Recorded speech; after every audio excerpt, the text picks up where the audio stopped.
Malcolm Carter stood behind the polished table, his black apron crisp against his white shirt, balancing a tray of drinks with steady hands. The dining room of Carter's Grill glowed under soft chandelier light, a high-end spot in Atlanta where the air smelled of steak and old money. At 26, Malcolm moved with quiet grace, serving a group of well-dressed men who laughed too loud and tipped too little. One of them, a broad-shouldered man with salt and pepper hair, locked eyes on him, his gaze sharp and mean. "You don't feel ashamed doing a lowly job like this?" The man sneered, loud enough for the whole table to hear. Malcolm's fingers tightened on the tray, a flicker of heat rising in his chest, but he kept his face calm. The man was James Whitmore, 50 years old, a real estate hotshot who threw his weight around like it was a sport. His buddies chuckled, egging him on, their suits reeking of privilege. Malcolm knew the type-rich folks who saw a black waiter and thought they could say anything. He'd been at Carter's Grill for 6 months, working the floor instead of leaning on his dad, Richard Carter, who owned the place. Richard was 55, a man of grit and pride who'd built this restaurant from a corner diner into a name people respected. Malcolm didn't want handouts. He wanted to earn his keep, prove he could stand on his own. Tonight, that choice felt heavier. James leaned back, swirling his bourbon, his voice dripping with disdain. "A place this nice, and they've got you serving? Doesn't fit the vibe." Malcolm set the drinks down, his jaw tight, but his tone even. "I'm here to do my job, sir. Anything else you need?" James smirked, then deliberately, slowly tilted his glass, letting the dark liquid splash across his pristine white shirt. The table went quiet, then burst into stifled laughs. "Look at that," James said, standing, his voice rising. "You ruined my shirt, $200 down the drain. Clumsy kid." Malcolm froze, the lie hanging thick in the air. He hadn't touched the glass. Everyone saw it, but James's eyes dared him to argue. Before he could, Lisa Montgomery, the manager, hurried over, her 40-year-old frame tense in her blazer. "What's going on?" she asked, glancing between them. James jabbed a finger at Malcolm. "This guy's a disaster spilled on me. No respect. I want him gone now." Lisa's face paled. She knew James was a VIP, a regular who dropped big tabs and bigger complaints. Malcolm met her gaze, calm but firm. "I didn't spill anything. He did it himself." The room buzzed, heads turning from nearby tables. James scoffed, louder now. "You call me a liar? Get your manager a real one. This kid's done." Lisa hesitated, her hands twisting, then nodded to a hostess. "Call Mr. Carter." Malcolm's stomach sank, not because he feared his dad, but because he'd wanted to handle this alone. He'd chosen this job to stand apart from Richard's shadow, to show he didn't need saving. Now, James's tantrum was dragging that shadow right back over him. Richard Carter wasn't just the owner who was a legend in Atlanta's food scene, a black man who'd fought prejudice and red tape to build something lasting. He'd raised Malcolm to keep his head high, to meet hate with dignity, not fists. But James didn't know that, didn't care. To him, Malcolm was just another face to step on, a target for his smug power play. Lisa hovered, torn between the VIP and the truth, her voice low. "Malcolm, just stay calm, okay?" He nodded, but his eyes stayed on James, who grinned like he'd already won. The hostess disappeared to fetch Richard, and the dining room hummed with tension. Malcolm stood his ground, the tray still in his hands, his apron damp from the bourbon splash. He could feel the stares, some curious, some judging, but he didn't flinch. He'd dealt with worse than James Whitmore, but tonight felt different. This wasn't just an insult, it was a test, one he hadn't asked for. He thought of his dad's words, "You don't have to prove nothing to nobody but yourself." Maybe so, but James was pushing, and Malcolm wasn't sure how far he'd been before breaking. Would he lose his job over this racist jerk's lie? Malcolm didn't know, but the answer was coming fast. The clatter of silverware hushed as tension thickened in Carter's Grill, the chandelier light casting long shadows across the hardwood floor. James Whitmore stood over his table, bourbon staining his white shirt, his broad frame looming like he owned the place. His buddies smirked behind him, their laughter a low hum, while the rest of the dining room watched in uneasy silence. Malcolm stood opposite, his apron damp, his dark eyes steady despite the storm brewing around him. He'd kept his cool so far 26 years of life had taught him how to swallow venom like James, but the air felt heavier now, the insult sharper. Lisa Montgomery hovered nearby, her manager's blazer wrinkled from nervous fidgeting. She'd seen James's type before, rich, loud, the kind who'd tank a business's reputation online if they didn't get their way. At 40, she'd climbed from hostess to manager by keeping the peace, but this was a tightrope she didn't know how to walk. "Malcolm," she said, her voice tight, "just apologize. Let's smooth this over." Malcolm's jaw clenched, his hands still gripping the empty tray. "I didn't spill it, Ms. Montgomery." He did. His tone was calm, but the edge beneath it cut through the room. James barked a laugh, loud and harsh. "Apologize? Kid, you're lucky I don't sue this dump for putting you out here. A guy like you only good for scrubbing dishes, not serving folks like us." The words landed like a slap, and Malcolm's fingers twitched, heat rising in his chest. He'd heard it all before, sideways looks, muttered slurs, but this was different. James wasn't just talking. He was performing, feeding off the attention, his 50-year-old arrogance on full display. Malcolm took a slow breath, his dad's voice echoing in his head. "Don't let him drag you down to their level." He stayed quiet, but his eyes burned. Lisa stepped closer, her voice dropping to a plea. "Malcolm, please. He's a big client, brings in groups every month. We can't afford to lose him." Malcolm met her gaze, seeing the fear behind her stern front. He got it, Carter's Grill wasn't just a job to her. It was a lifeline, same as it was for him. But bending to a lie? That wasn't who he was. "I'm not sorry for something I didn't do," he said, low and firm. "You want me to lie? Fire me instead." The room held its breath, James's smirk faltering for a split second before widening. "Fire him," James cut in, turning to Lisa. "That's the first smart thing you've said all night. Get rid of Heimer, better yet, call the real boss. I want this handled proper." He crossed his arms, bourbon dripping onto the floor, his buddies nodding like a chorus. Lisa's face paled further, her hands trembling as she pulled out her phone. "I'll get Mr. Carter," she muttered, dialing with a shaky thumb. Malcolm's stomach twisted, not because he doubted his dad, but because he'd wanted to fight this battle solo. 6 months, proving himself, and now it was slipping out of his hands. The call connected, and Lisa's voice cracked as she spoke. "Mr. Carter, we've got a situation. A customer's upset, really upset. Can you come down?" She hung up, avoiding Malcolm's eyes, her loyalty torn between the paycheck and the truth.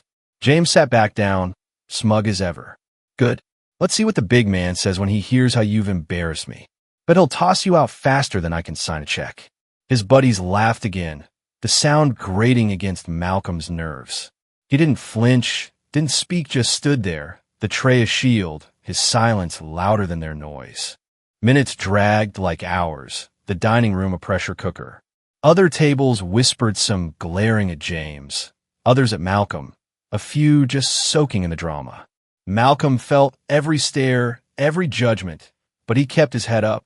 He'd chosen this job to carve his own path, away from Richard Carter's name. His dad had offered him a manager's spot when he turned 21, but Malcolm said no one to earn it, not ride coattails. Now, James Whitmore was turning that choice into a weapon, and Lisa was letting him. The double doors to the kitchen swung open, and the room shifted.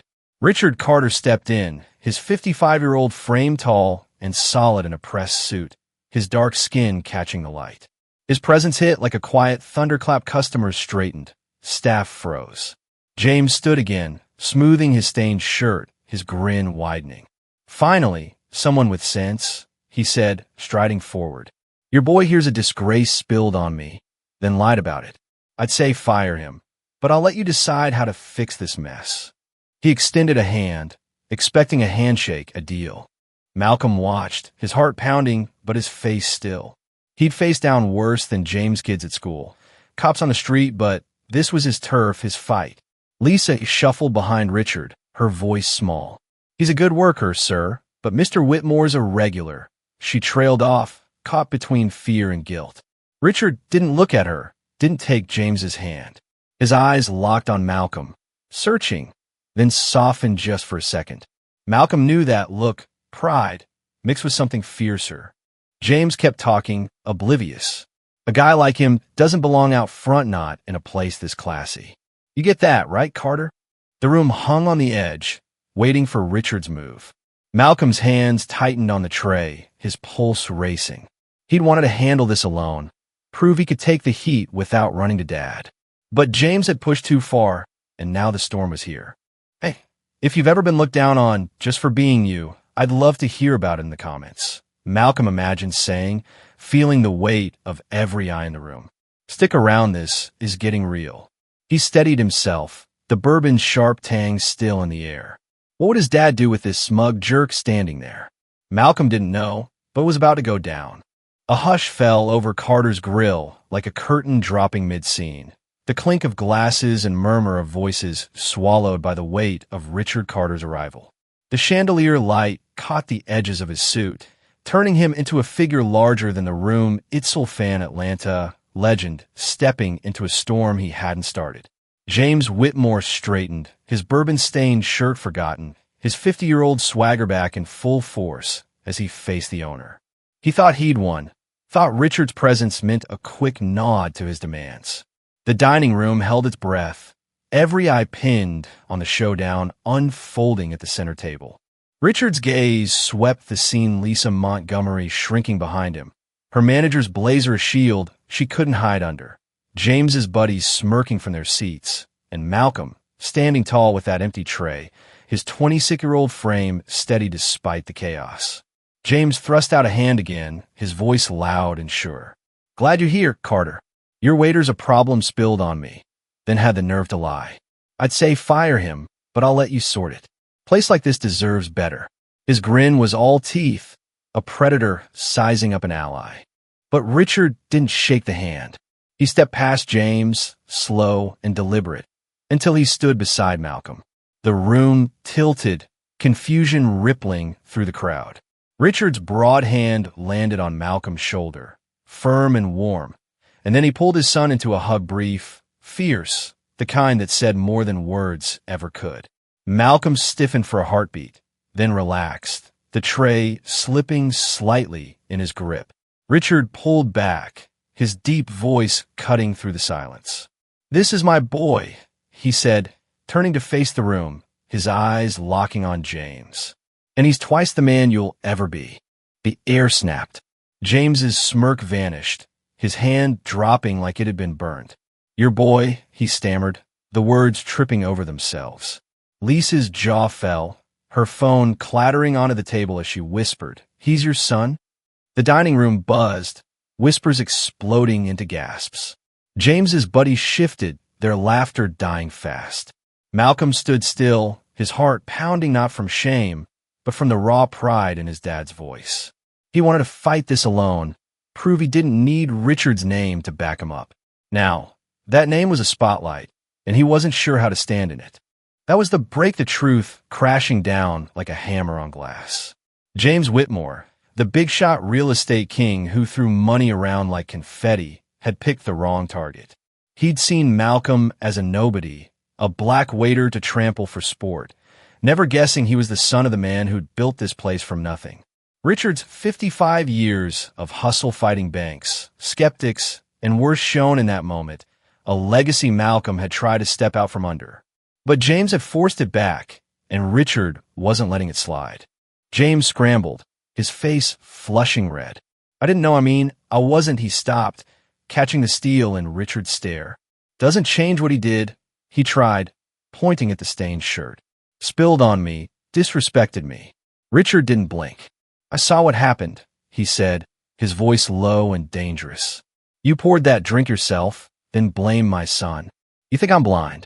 A few customers nodded, murmurs of agreement spreading. Some had watched James's little show, seen the bourbon tip on purpose. Malcolm's chest eased, the weight of the lie lifting as eyes turned against the real culprit. Lisa stepped forward, her voice shaking. "Mr. Carter, I didn't realize. I thought he was just, Mr. Whitmore's a regular," she trailed off, guilt twisting her features. She'd picked the safe play, sided with the VIP over the truth, and now It was unraveling. Richard waved her off, his focus still on James.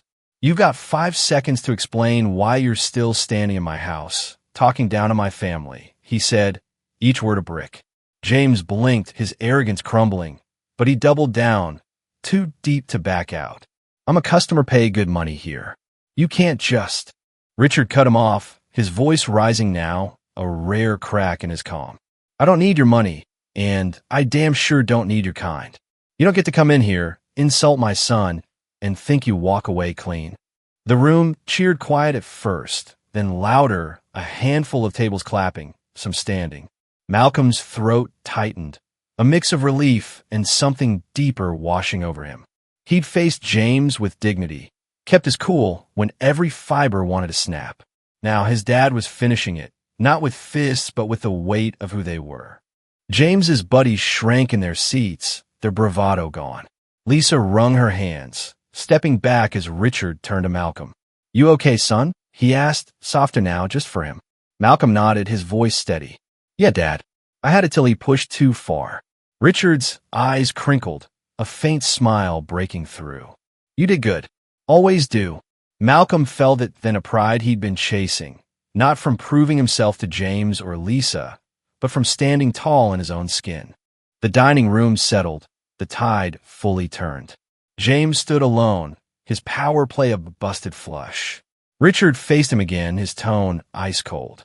"Seems to me you're the one who doesn't belong here, Whitmore."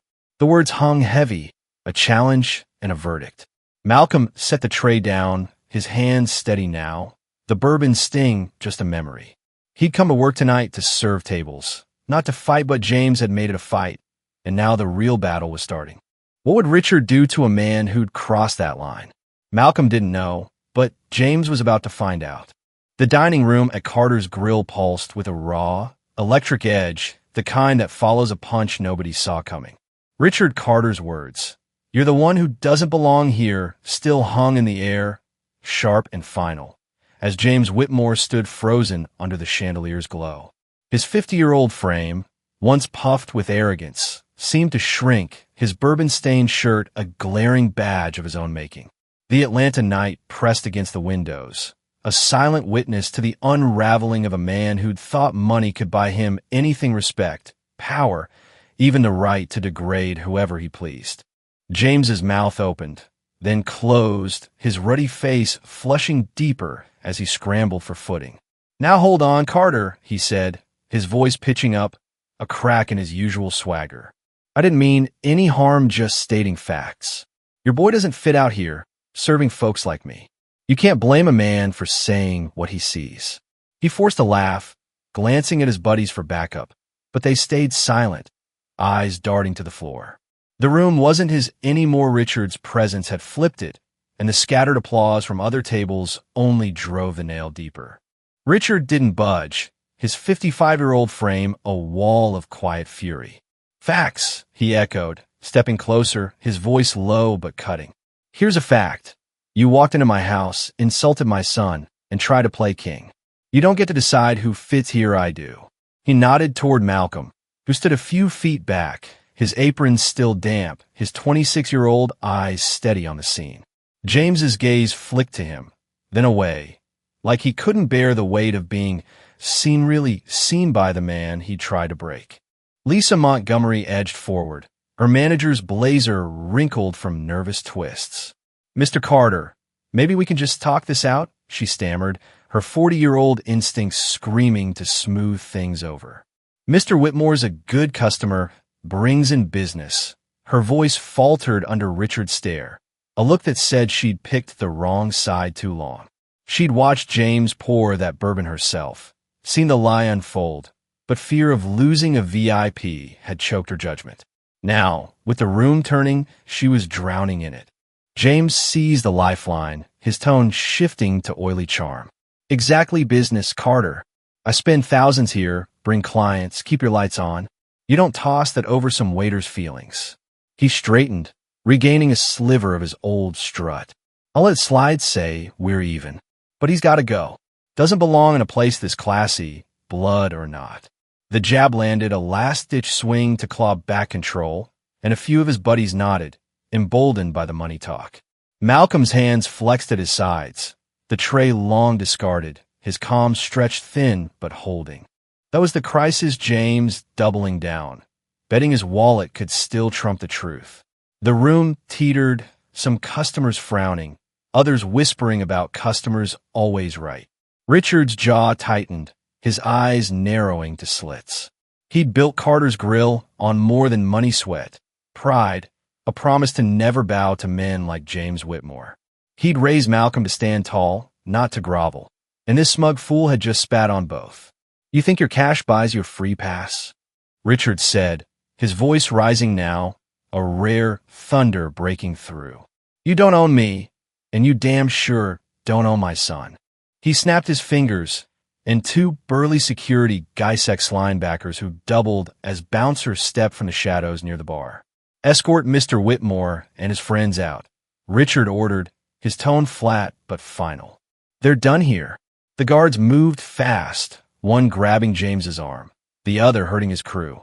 James yanked free, his face twisting. "You can't do this, I'll sue. I'll ruin you." Richard didn't flinch. "Try it. Doors that way." The room erupted, cheers from half the tables, gasps from the rest, a split that echoed the city's old fault lines. Lisa lunged forward, panic breaking her reserve. "Malcolm, I'm sorry, I didn't know he'd go this far," she blurted, her hands wringing. "I should have stopped him sooner." Malcolm met her eyes, his voice quiet but firm. "You saw what he did. Should have been enough." She flinched, the truth of her cowardice sinking in. She let James run the show, let Malcolm take the hit, and now the house was falling. Richard glanced at her, his disappointment sharper than words, then turned back to the chaos. James struggled as the guards dragged him toward the exit, his threats growing shrill. "You'll regret this, Carter. You and your kidnabodies pretending to be somebody." The doors swung shut behind him, muffling his shouts, his buddies stumbling out in his wake. The dining room settled, a ragged calm taking hold. Richard faced the crowd, his voice steady again. "Anyone who thinks like him, who treats my people like dirt, can follow him out. We don't serve hate here. Not now, not ever." More applause broke out, louder this time, a wave of support washing over the tension. Malcolm exhaled, his shoulders easing as the room rallied behind his dad. He'd kept his head up, taken the insults without cracking, but James had pushed it to a breaking point. Richard hadn't just defended him, drawn a line, one Malcolm hadn't expected tonight. He wanted to prove himself alone, but this wasn't about leaning on his dad, it was about standing together. Lisa hovered nearby, her face ashen, muttering apologies to no one in particular. She'd faltered, and she knew it.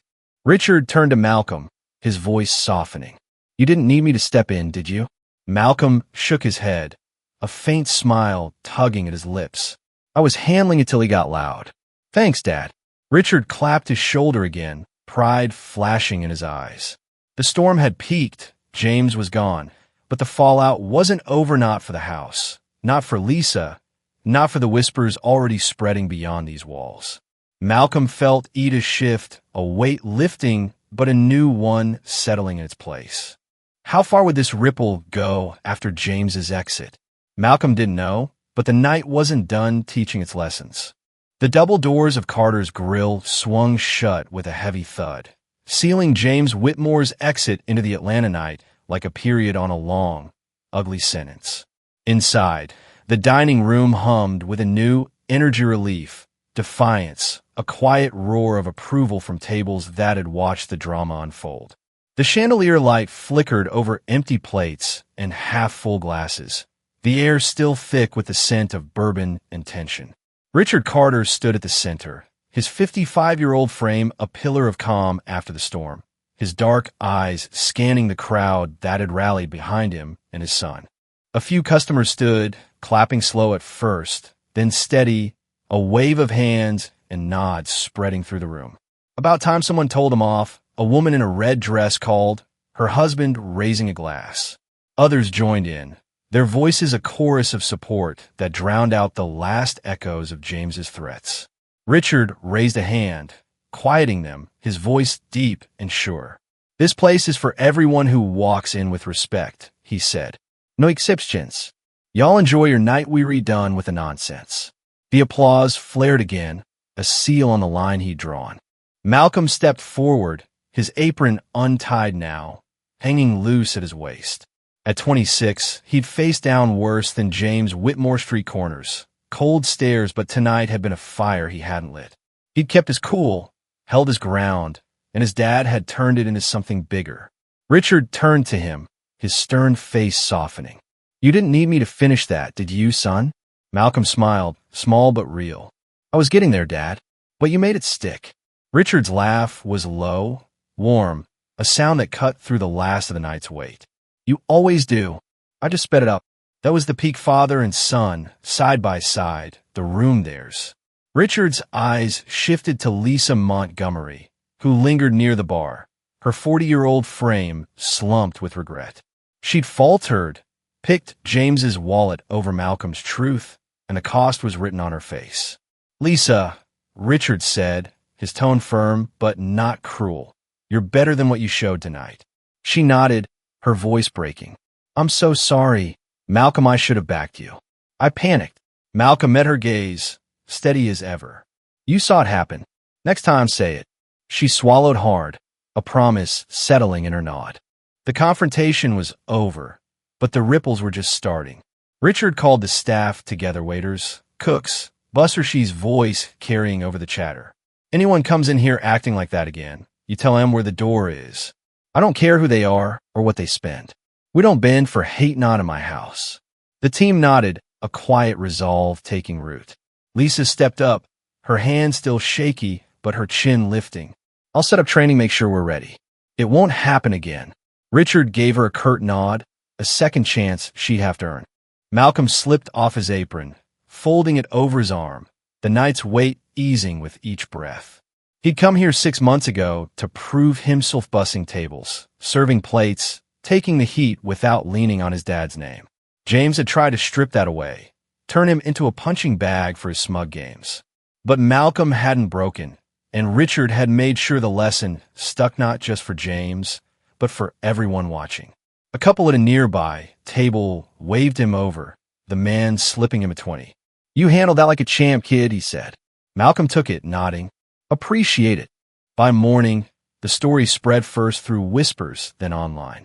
Carter's Grill Boots Racist VIP hit local blogs, then the news, a grainy phone video of James's exit racking up views. Customers poured in the next day, some for the food, others for the stand Richard and Malcolm had taken. James's name took a hit, his real estate cronies distancing themselves, his bluster no match for a city that loved a good reckoning. Richard watched it unfold from his office, a rare grin breaking through. He'd built this place on pride, and his son had just added a new brick. Malcolm kept working, same shifts, same quiet hustle, but something had shifted. He didn't need James's approval, didn't need Lisa's or anyone else to know his worth. Richard found him in the back later, wiping down a counter. You don't have to prove nothing to nobody, Malcolm, he said, echoing words from years back. But I'm proud you keep doing it anyway. Malcolm looked up, his smile wider now. Learned it from you, Dad. For the first time in months, he felt its respect, not just earned, but owned. The house settled into a new rhythm. Lisa rolled out her training, staff walking taller, customers sensing the change. Malcolm stayed on, not because he had to, but because he wanted Tohi's choice his ground. James was a memory, a cautionary tale whispered over cocktails. The Carters had stood up, and Atlanta wouldn't forget it. If you had to pick between taking a hit or hitting back with dignity, what did you choose? They'd chosen, and it had reshaped everything.